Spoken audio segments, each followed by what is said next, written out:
This is the equation of a qubit.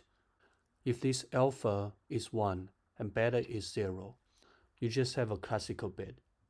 But if both of these numbers are non-zero, you have entered the quantum realm. You are in superposition. But what exactly are alpha and beta? They are amplitudes. The rule is clear. The square of amplitude is the probability.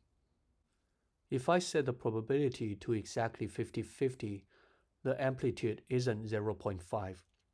It's actually just 1 over the square of the 2. Watch as I toggle the amplitude bar. You can see the probabilities shift, and the state equation updates in real time to match the math. Suppose I don't want 50-50. Suppose I want exactly a 25% of chance of measuring a 1. Watch the probability bar.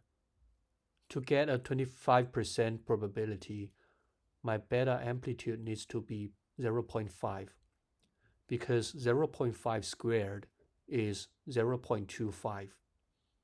The math connects directly the geometry. Now let's prove it. I've set up a circuit with that state, and I'm going to run it for 1000 times. The simulator concludes in 2 different simulation branches based on the measurement outcomes. And look at the stats. Just as we predicted, the results are split. 75% of the time we got 0, and 25% of the time we got 1.